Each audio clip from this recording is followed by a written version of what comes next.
Preiskovalci se v svoji karieri srečujejo z najrazličnejšimi primeri in so usposobljeni, da se prilagodijo vsaki okoliščini. A vendar nekateri primeri zavijajo v nenavadno smer, ki je nihče ni pričakoval, in zato ostajajo nerešeni še danes, saj številni odgovori potrebni za njihovo razrešitev nikoli niso bili najdeni. Številka 10. Julija 2013 je 19-letna Alison Benitez živela v mestu Perpignan s svojo mamo in očetom, Marie José Benitez in Francisco Benitez. Začela je svojo kariero kot lepotna kraljica in najdi sodelovala na lepotnem tekmovanju Miss Roussillon, ki je bilo načrtovano za 11. avgust tistega leta. Takrat je bil zakon njenih staršev v razsulu in bila sta v postopku ločitve. Francisco je bil Mario v preteklosti večkrat nezvest in imela je dovolj skrivnosti, ki jih je skrival pred njo. Po besedah Francisca sta Alison in Marie nenadoma začeli pakirati kovčke 14. julija, nato pa sta zapustili družinski dom in povedali, da nameravata potovati v Toulouse. Vendar preiskovalci močno dvomijo, da je bilo res tako, saj nobene od žensk od tistega dne niso več videli. Njuni bančni računi so ostali nedotaknjeni, oba njuna mobilna telefona pa sta izklopljena. Povedal je, da sta se tisti dan z Marijo sprla in da verjame, da je to prispevalo k njunemu nenadnemu odhodu. Vendar je bilo opaženo, da Francisco ni bil tisti, ki je prijavil njuno izginotje. Ko je družinski prijatelj postal zaskrbljen zaradi molka matere in hčere, je stopil v stik s policijo in vložil prijavo o pogrešanih osebah. In Francisco jih je nato nenadoma tudi sam prijavil kot pogrešani nekaj dni kasneje. Med preiskavo, ki je sledila, je prišlo na dan, da je ena od Franciscojevih nekdanjih ljubink, Simone Oliveira Alves, prav tako izginila v sumljivih okoliščinah novembra 2004. In čeprav so zadevo preiskovali, mu v tem primeru nikoli niso očitali nobene krivde. Ko so preiskovalci izvedeli, da je Francisco že leta živel dvojno življenje, je postal njihov glavni osumljenec. Ugotovili so, da jo je enkrat tako hudo napadel, da je morala v bolnišnico in njegova prava, nasilna narava je bila razkrita. Ugotovili so tudi, da je bila Alison tista, ki je odkrila njegovo afero z žensko po imenu Dolores, potem ko je na njegovem telefonu našla sporočila. To razmerje je končal, a kmalu začel novo afero z uslužbenko francoskega veleposlaništva. Francisco je vztrajal pri svoji nedolžnosti in celo posnel video, v katerem je zanikal kakršnokoli vpletenost. In kmalu zatem je izgubil življenje, kar pomeni, da je s seboj odnesel vse, kar je vedel o usodi obeh žensk. Ko so preiskali družinsko hišo, so v hladilniku in sušilnem stroju našli biološki material, ki je pripadal Alison, Francisco pa je oba očistil z belilnimi tabletami. Sodišča so odločila, da je Francisco resnično končal življenje svoje žene in hčerke, ki jo nikoli niso našli. Številka 9. Vedno je tragično, ko pride na dan, da je bila za zločin obsojena napačna oseba, še posebej, če je že preživela leta v zaporu za nekaj, s čimer ni imela nobene povezave. To se je zgodilo v primeru 33-letnega Jessea McPhersona, ki je julija 1862 delal kot služabnik pri družini Fleming v Glasgowu na Škotskem. Hiša se je nahajala na naslovu Sandford Place 17 in postala bo prizorišče zločina, ki bo povzročil eno največjih sodnih zmot, kar jih je to mesto kdaj zabeležilo. 4. julija tistega leta so Jessea našli mrtvega v njeni zaklenjeni spalnici v hiši. Ugotovili pa so, da je bil napaden z železnim sekačem. Nekatera Jessejina oblačila in nekaj srebrnine iz hiše je bilo ukradenih, prizorišče pa je bilo opisano kot kaotično. Nenavadno so bila tla v kuhinji in spalnici pomita, prav tako pa tudi Jessejin obraz, vrat in prsi. Opaženo je bilo, da je hiša pripadala Johnu Flemingu in da je njegov oče, James, ki je pri Johnu delal kot računovodja, takrat živel z družino. James je postal glavni osumljenec, saj je bil edini član družine, ki je bil ob času napada doma. Trdil je, da med napadom ni ničesar slišal in da ni imel pojma, da je Jessea mrtva, dokler ga niso obvestili. Ugibali so, da se je James osvajal jo, saj je to počel tudi z drugimi služkinjami v preteklosti, vendar je policija verjela, da ga je zavrnila, kar ga je spravilo v bes. Zastavljalničar je obvestil policijo, da mu je manjkajoče srebrnino prodala ženska po imenu Mary McDonald, kar je bilo lažno ime nekdanje služkinje, ki je delala v hiši, Jessie McLaughlin, in ki je bila najboljša prijateljica žrtve. Hitro so jo aretirali, ko so preiskali njeno hišo in policisti našli več kosov oblačil z biološkim materialom. James Fleming je pristal, da bo pričal proti njej in žal je lagala o tem, da je bila tisti dan v hiši, kar je bilo kasneje dokazano na njenem sojenju. Odtisi stopal McLaughlinov so se ujemali s tistimi, ki so jih našli na prizorišču zločina, nato pa je sodnik v primeru storil nekaj nepojasnjenega. McLaughlina je grajal najmanj 4 ure, za kar mnogi verjamejo, da je vplivalo na odločitev porote. Za razsodbo o krivdi so potrebovali le 15 minut, McLaughlinova pa je bila obsojena na smrtno kazen, čeprav je trdila, da je bil pravi storilec James. Sodišče je verjelo, da je bila pravica zadoščena, vendar je javnost menila drugače. Močno so verjeli, da je bil pravi napadalec James in zahvaljujoč njihovim ugovorom je bila kazen McLaughlinove znižana na dosmrtni zapor. Za zapaki bi preživela 15 let, preden so jo izpustili, nato pa se je preselila v Ameriko. Maja 1892 je ženska po imenu Isabel McLennan na smrtni postelji priznala, da je ona končala Jessejevo življenje in da je bila McLaughlinova po krivem zaprta. A kakorkoli že, skoraj gotovo je, da je bila McLaughlinova res nedolžna in da Jessejevega napadalca nikoli niso identificirali. Številka 8. Skoraj 700 leti so verjeli, da je Congrande de la Scala, italijanski vojskovodja, izgubil življenje, ko je po nesreči spil onesnaženo vodo iz izvira, vendar je zdaj razkrito, da je bil v resnici žrtev umazane igre. Leta 1329 je bil edini vladar Verone in je zasnoval več vojaških pohodov, ki so privedli do zavzetja Padove, Vicence in Trevisa. Julija tistega leta je odpotoval v Treviso, da bi proslavil svojo zmago nad mestom, ko je nenadoma hudo zbolel. Le 44 dni po prihodu v mesto je umrl pri 38 letih in verjeli so, da je njegova napaka, ko je med potovanjem tja pil iz izvira, na koncu zapečatila njegovo usodo. A niso bili vsi tako prepričani. Mnogi so menili, da je njegova bolezen postala usodna prehitro in da se dogaja še nekaj drugega, česar nihče ni vedel. Ugibali so, da je nekdo ga ubiti in da ga je na nek način povzročil tako hudo bolezen, da je umrl. Zgodovinar iz 4. stoletja Galeazzo Gattari je zapisal, da verjame, da je bil D. de la Scala zastrupljen, vendar ni bilo mogoče dokazati te teorije. V 15. stoletju je učenjak Torello Serena trdil, da je bil za zastrupitev pokojnega vladarja uporabljen kos zastrupljenega sadja, vendar so imeli drugi različne teorije. Giovanni Villani je trdil, da je po zmagi nad Trevisom D. de la Scala med praznovanjem pojedel toliko, da mu je postalo silno slabo, čeprav je bila ta teorija zavrnjena, skupaj s prepričanjem, da je bila njegova bolezen posledica onesnažene vode. Njegovo grobišče so izkopali leta 1923 in arheologi so odkrili, da so bili ostanki D. de la Scale izjemno dobro ohranjeni zaradi suhih razmer v grobnici. Mnogo let kasneje so se odločili, da bodo ostanke preučili, da bi razjasnili skrivnost vzroka njegove smrti. Sodnega patologa po imenu Gino Fornaciari so prosili, naj z uporabo sodobne tehnologije ugotovi pravi vzrok vladarjeve smrti. Vzeli so vzorce tkiva in končno našli nekaj sledi, ki bi lahko pojasnile, kaj se mu je zgodilo. Vzorce so vsebovali sledi rastline digitalis, ki je bolj znana kot naprstec.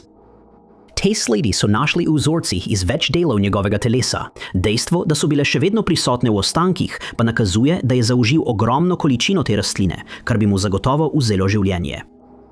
Prevladujoča teorija je, da so ga zastrupili člani Beneške republike ali Milanske vojvodine, vendar ker je minilo že več stoletij, verjetno nikoli ne bomo izvedeli, kdo je končal življenje D. de la Scale ali kakšni so bili njihovi motivi za to.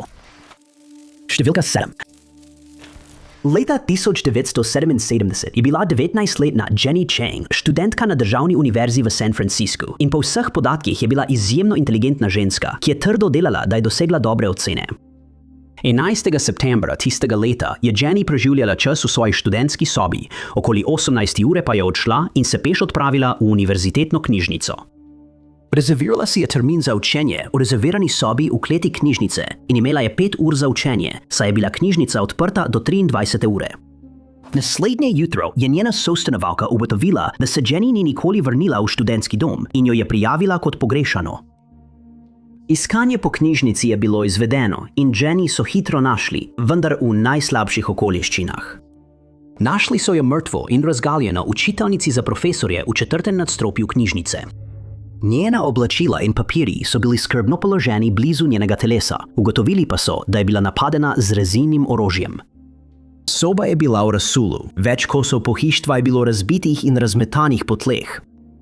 To je preiskovalcem nakazovalo, da se je Jenny pogumno borila med napadom, ki ji je vzel življenje. Tista čitalnica je bila na dan dogodka zaklenjena ob 17. uri, zato bi morala Jenny nekoga prositi, da jo spusti noter s kodirano kartico ali ključem. Preiskovalcem so povedali, da je imelo 200 ljudi ključe od te sobe, še dodatnih 1200 pa je imelo ustrezne kartice. Glavni osumljenec v njenem primeru je bil Floyd McCoy, varnostnik, ki je takrat delal na univerzi. V noči napada na Jenny je nenadoma zapustil svojo izmeno, ne da bi kogarkoli obvestil, kar je povzročilo veliko sumov. In ko so ga zaslišali, je izjavil, da se je začel počutiti slabo, zato je preprosto odšel domov. Teden dni kasneje je bil odpuščen z tega položaja, mesec dni kasneje pa so ga aretirali, ko so ga obtožili napada na drugo žensko z orožjem. Obtožen je bil napada, nezakonitega pridržanja in napada s smrtonosnim orožjem. Med sodnim postopkom je bilo razkrito, da je žensko zvabil na isto nadstropje, kjer so našli Jenny, in z uporabo svoje varnostne kartice izvedel napad. To je le še okrepilo prepričanje policije, da je on vzel Jenny življenje, vendar nikoli niso našli dovolj dokazov, da bi to teorijo potrdili. Ko niso našli nobenih dodatnih sledi, je preiskava zastala in pojavilo se je več teorij, a za zdaj ostaja neznano, kdo je tisto noč končal Jennyno življenje. In le čas bo pokazal, ali bo oseba odgovorna za njeno smrt kdaj odkrita in kazensko preganjena. Številka 6. Pri 25 letih se je Jennifer Bird, ki je prihajala iz Walesa v Združenem kraljestvu, preselila v Tasmanijo v Avstraliji, da bi nadaljevala svojo učiteljsko kariero. Bilo je leto 1970, ko sta se z njenim zaročencem, Regem Williamsom, odločila odpotovati na Novo Zelandijo na počitnice. Prav tam se je začel njen primer. Jennifer in Reg sta se dogovorila, da se srečata pri Milford Soundu 5. januarja, vendar tja nikoli ni prispela, zato ga je začela skrbeti njena varnost. Vedel je, da je štopala po zahodni obali Nove Zelandije na poti do njunega srečanja in bil je zaskrbljen, da se ji je kaj zgodilo. Prijavil jo je kot pogrešano in začela se je preiskava. Priče so stopile naprej in povedale, da so Jennifer videle na Silvestrovo leta 1969 v družbi moškega, ki je vozil starejši model zelenega Vauxhalla. Opazili so jo na območju ledenika Fox in organizirali so iskalno akcijo. Iskalci so imeli težave pri preiskovanju terena, saj je bilo območje zelo odmaknjeno in je vsebovalo gosto grmičevje ter močvirja, ki so bila težko prehodna. Druga priča je policiji povedala, da je tistega dne videla moškega, ki je ustrezal opisu osebe v družbi Jennifer in opisala isto vozilo, pri čemer je navedla, da je bilo dejansko zeleno-modre dvobarvne kombinacije, ter da ga je opazila na počivališču blizu mostu čez reko Hast. 3. januarja se je družina, ki je potovala skozi isto območje, ustavila blizu mostu, da bi njihova mlada hčiko šla na stranišče. Ko se je vrnila k avtu, je staršem povedala, da je videla nagega moškega, ki je spal pod mostom, vendar so to pripisali njeni preveč bujni domišljiji in temu niso posvečali večje pozornosti. Druga družina je poročala, da so se ustavili na počivališču blizu mostu, ko so naleteli na moškega, ki je imel težave z avtomobilom. Vozil je Vauxhall iste barve, vendar Jennifer takrat niso videli. Po teh opažanjih je policija preiskala most in skoraj takoj naletela na Jenniferino truplo. Domnevali so, da je šla pod most, da bi opravila potrebo, ko je napadel napadalec in ji vzel življenje. Njen nahrbtnik in fotoaparat sta manjkala, ugotovili pa so, da je umrla zaradi zadavljenja. Moški v vozilu Vauxhall je bil imenovan kot edini osumljenec v njenem primeru. Lokalni mehanik pa je poročal, da je isti moški pripeljal svoj avto v njegovo delavnico na nekaj manjših popravil. V notranjosti je opazil nekaj kamp opreme in povedal, da se je moški zdel popolnoma normalen in nič kaj zaskrbljen, vendar je dejal, da se mu mudi nazaj na cesto. Moškega so na koncu izsledili in 6 ur so ga zasliševali v zvezi z Jenniferinim primerom. Kasneje so ga identificirali kot voznika tovornjaka po imenu Gordon Bray. Preiskovalcem je povedal, da nima nič z Jenniferinim primerom in pri pregledu njegovega vozila niso našli nobenih dokazov o njegovi vpletenosti. Ker ga niso mogli povezati s kaznivim dejanjem, so ga morali policisti izpustiti. In Bray je vztrajal, da je nedolžen vse do svoje smrti leta 2003. Toda leta 2019 je prišlo do preobrata. Objavljen članek je trdil, da je prijatelj moškega po imenu Ian Malloy priznal, da je končal Jenniferino življenje, vendar je že umrl in ostaja neznano, ali je bil dejansko vpleten, zaradi česar je Jenniferin primer ostal nerešena skrivnost. Številka 5. Družini 20-letne pripadnice ameriškega vojnega letalstva, letalske vojakinje prvega razreda Ashley Turner, so povedali, da je izgubila življenje v napadu v svojem domu. Bili so presenečeni, saj je bila znana kot zelo močna in so vedeli, da se zna v večini situacij braniti. Ashley je bila avgusta 2005 nameščena na ameriški mornariški letalski bazi v Keflaviku na Islandiji. In 15. tistega meseca so jo našli nezavestno v skupnem prostoru v stavbi njenega doma. Bilo je jasno, da je bila napadena z ostrim rezilom, zato so jo hitro odpeljali v mornariško bolnišnico. Tam so zdravniki naredili vse, kar so lahko, da bi jo oživili, vendar so bili njihovi napori zaman in umrla je ob 22:56. Njeni starši, ki so živeli v Fredericku v Marylandu, so žal za napad na svojo hčer izvedeli prek članka, ki ga je na spletu objavil islandski časopis. Stopili so v stik z vojsko, vendar so dobili zelo malo podrobnosti. Niso imeli pojma, ali je bil osumljenec imenovan, ali je bilo pri napadu uporabljeno orožje, ali pa ali se je Ashley uspela braniti pred napadalcem. Ko so poskušali izvedeti več o tem, kaj se je zgodilo, so jih odpravili in dali občutek, kot da motijo preiskovalce, ki so bili zadolženi za primer Ashley Turner. A sprejeli so, da številnih podrobnosti primera ni bilo mogoče razkriti, saj je bila preiskava še vedno v teku. Sčasoma so izvedeli, da je Ashley obtožila enega od svojih vojaških kolegov kraje in da naj bi proti njemu pričala na sodišču. Kar jih je zelo razjezilo, je bilo dejstvo, da je bila prisiljena živeti v istem vojaškem domu kot obtoženi, kar bi mu dalo dovolj priložnosti, da ji vzame življenje, da ne bi mogla pričati proti njemu. Moški, o katerem je bilo govora, je bil aretiran in pridržan zaradi suma umora. Ashleyna družina pa je kasneje izvedela, da mu je ime Calvin Hill in da prihaja iz Warrena v Ohio. Ukradel je Ashleyno bančno kartico in si prilastil $2,700. $2,700, preden so ga ujeli. Dodatni obremenilni dokazi so bili najdeni proti Hillu, ko so preiskovalci opazili snov na njegovih čevljih in ko so jo analizirali, so ugotovili, da gre za biološki material, ki pripada Ashley. Hill je bil obtožen umora, vendar je sojenje le še bolj razjezilo Ashleyne starše, saj so menili, da porota, ki jo je sestavljalo 14 vojaških oseb, ni vzela dovolj časa za razmislek o vseh dokazih, preden ga je spoznala za nedolžnega. Njen oče je medijem povedal, da je porota verjetno želela prehiteti prometno konico in se je zato prehitro odločila za oprostilno sodbo. Vendar je priznal krivdo za druge obtožbe, ki so vključevale tatvino, neupravičeno prisvajanje, dajanje lažnih izjav in samovoljno odsotnost. Spoznan je bil za krivega in obsojen na le 19 dni prisilnega dela. Poleg tega pa je prejel še denarno kazen in uradni opomin. Številka 4. Minilo je več kot stoletje, odkar je James Barkley, ki so ga prijatelji poznali kot Jima, izgubil življenje na postaji Onondaga, govedorejski postaji, ki se je nahajala v odročni dolini Viktorijanskih Alp v Avstraliji. Njegov napadalec pa nikoli ni bil priveden pred sodišče. Jim je imel težave z zakonom, ki se je začela že, ko je bil še v šoli. Enkrat je bil vpleten v pretep, drugič pa so se policisti vključili, ko je bil obtožen manjšega požiga. Leta 1866 je zapustil dom svoje družine, ko se je odločil, da želi delati na zlatokopih. Naslednje desetletje ali približno toliko je potoval po območju Mansfielda, vendar je do leta 1897 opustil delo na zlatokopih in začel opravljati priložnostna dela, kot so cepljenje kolov in striženje ovac. Do let 1907 je najel kos zemlje in začel trgovati z govedom, da bi si služil kruh. Bil je znan kot izkušen človek, vešč življenja v naravi. Leta 1910 se mu je življenje spremenilo, ko se je poročil z Lizzie Kentiani, ki je živela pri njegovih sosedih. Imela sta sina, vendar je Lizzie le 4 leta po poroki zbolela za tuberkulozo in umrla. Leta 1912 je odpotoval v dolino Onondaga, da bi trgovali z živino, a je bil zaradi svojih številnih spretnosti 3 leta kasneje imenovan za upravitelja postaje. Bilo je osamljeno življenje, vendar si je ustvaril prijatelja po imenu Harry Smith, ki je živel v Eagle Vale.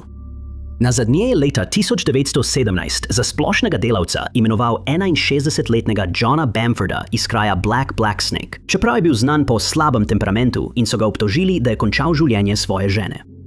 Oba moška so decembra tistega leta videli skupaj v Talbotvilleu, ko sta šla oddat svoj glas na referendumu o okrepitvah. Odhodila sta 21, ko sta se vračala nazaj na govedorejsko postajo, naslednji dan pa je Harry Smith tja prispel ob 18. uri, da bi dostavil pošto. Zdelo se mu je nenavadno, ko je opazil besede "nocoj doma" napisane s kredo na vratih kuhinje stavbe in bil je presenečen, ko 2 dni, medtem ko je tam bival, ni mogel najti nobenega od obeh moških. 24. je odšel v Eagle Vale in se vrnil 14. februarja, le da je na kuhinjski mizi še vedno našel enak kup neodprte pošte. Stopili v stik z lastniki postaje, ki so prispeli 10 dni kasneje, in po iskanju so našli Jimmyja mrtvega v plitvem grobu blizu bližnjega potoka. Poklicali so policijo in ugotovili, da sta Bamfordov konj in sedlo pogrešana, vendar so konja kmalu zatem našli podivjanega na planotah Haut High Plains. Nadaljnja preiskava je razkrila, da je bil Jim napaden z velikim strelnim orožjem in domnevali so, da sta se moška sprla, zaradi česar je Bamford izgubil živce. Držali so, da je nato vzel svoje strelno orožje in končal Jimovo življenje, preden je njegove posmrtne ostanke zakopal blizu potoka. Bamforda so kasneje našli mrtvega in nikoli ni bilo ugotovljeno, ali je res ubil Jima, njegov primer pa je ostal nerešen že več kot stoletje. Številka 3. Družina dveh bratov, 42-letnega Rolanda DeLocha in 27-letnega Josepha Smitha, obupano išče odgovore v njunem primeru, ki nikoli ni bil rešen. Preiskovalci so prav tako ostali frustrirani zaradi primera, saj napadalec nikoli ni bil identificiran in je še vedno na begu. Oktobra 2016 sta brata živela v družinski hiši na ulici Hayes Drive v Sanfordu na Floridi. Roland je bil zaposlen v lokalni tovarni, medtem ko je Joseph sanjal o tem, da bi postal rap izvajalec. Odločila sta se ostati v družinskem domu, da bi lahko skrbela za svojo ostarelo mamo, potem ko je njun oče umrl zaradi raka. Prav v tej hiši sta oba brata izgubila življenje v napadu, ki so ga opisali kot strahopetnega. 31. oktobra 2016 je Roland pravkar končal svojo izmeno v tovarni in se je veselil sproščujočega večera doma s svojo družino. Bil je v svoji spalnici, ko je nenadoma zaslišal glasne poke iz drugih delov hiše, zato je takoj stekel pogledat, kaj je z mamo, saj ga je bilo strah, da se je kaj zgodilo. Toda še preden je sploh uspel stopiti iz sobe, ga je napadel moški z masko in mu vzel življenje s strelnim orožjem. Sosedje so policiji povedali, da so tistega večera slišali 4 ali 5 glasnih pokov, vendar niso imeli pojma, da poteka napad. Policija je bila poklicana in okoli 9. zvečer so prispeli do hiše. V hiši so odkrili, da sta bila napadena tako Jožef kot Roland, pri čemer Jožef ni bil več živ. Rolanda so hitro odpeljali v bolnišnico, vendar mu življenja niso mogli rešiti. Njihova mati Barbara je prav tako doživela zelo travmatično izkušnjo. Napadalec jo je prisilil, da je pokleknila v dnevni sobi hiše, vendar se je iz neznanih razlogov odločil, da ji bo prizanesel življenje. Opaženo je bilo, da je moški na noč čarovnic nosil masko, vendar preiskovalci niso verjeli, da je zločin povezan z datumom. Preiskovalci so sporočili, da verjamejo, da je bil Jožef dejanska tarča napada. Roland pa je bil napaden le zato, ker je prišel iz svoje sobe, potem ko je zaslišal strel.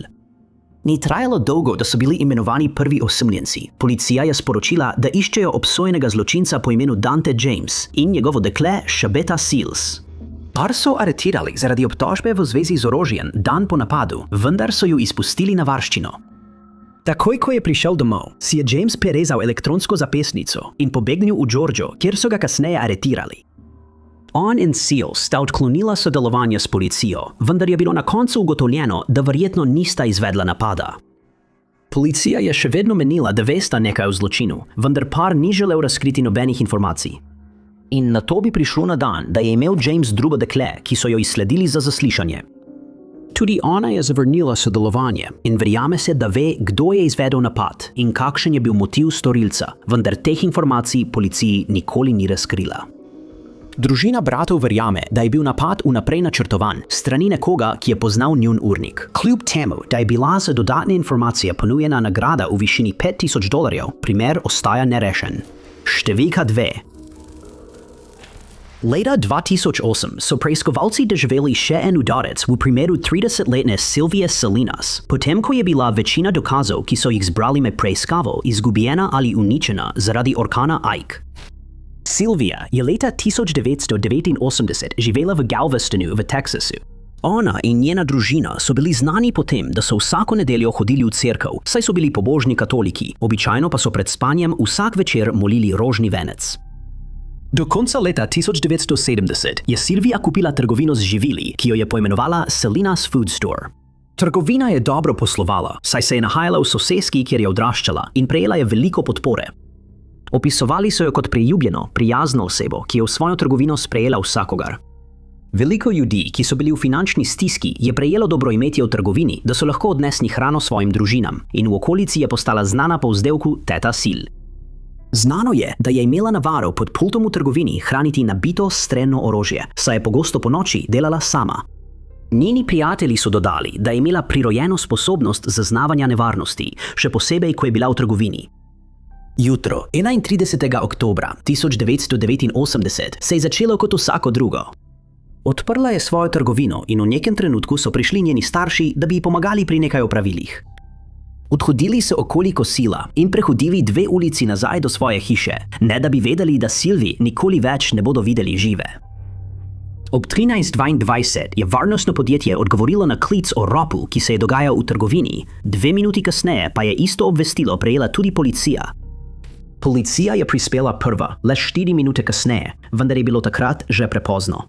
Ko so vstopili v trgovino, so za pultom našli Sylvio mrtvo.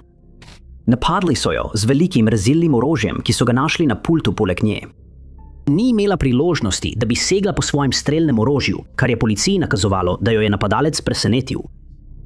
Blagajna je bila vlomljena, en ves denar je bil ukraden. Ropar se je odločil ukrasti tudi preostale kovance in prehranske bone. Ko je ropar na silo odprl predal blagajne, je tihi alarm obvestil varnostno podjetje in ugotovljeno je bilo, da se je življenje Sylvie končalo ob 13:20. Napada nihče ni videl, vendar so domnevali, da je napadalec poznal Sylvio, saj ni imela obrambnih poškodb.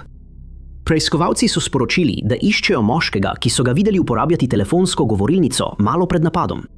Vrđeli so, da je morda videl storilca vstopiti v trgovino, vendar ga nikoli niso identificirali. Priče so izjavile, da so videle še enega moškega s peščeno blond lasmi, ki je takoj po napadu tekel po pločniku, vendar tudi njegova identiteta ostaja neznana. Ker je bila večina dokazov v primeru Sylvie uničena, nikoli niso imenovali nobenih osumljencev in identiteta njenega napadalca ostaja neznana. Številka 1. Leta 1985 je 29-letni mošti po imenu Pierre-Emile Lalachalier začel hoditi z Madeleine Smith, ki je bila 10 let mlajša od njega, v Glasgow na Škotskem. Izmenjala sta si več kot 250 ljubezenskih pisem, preden sta se končno odločila za poroko, in po vseh pričevanjih sta bila zelo zaljubljena. Pierre se je izobraževal za vrtnarja, kar pomeni, da je delal na razmnoževanju rastlin in skrbi za pridelke, in zdelo se je, da ima pred seboj lepo prihodnost. Toda njegovi načrti so se podrli, ko je izvedel, da so Madelenini starši nasprotovali njuni poroki in da so ji našli moškega iz višjega sloja, s katerim naj bi se poročila namesto njega. Odločil se je, da bo poskušal posredovati tako, da bo uporabil ljubezenska pisma proti Madeleni.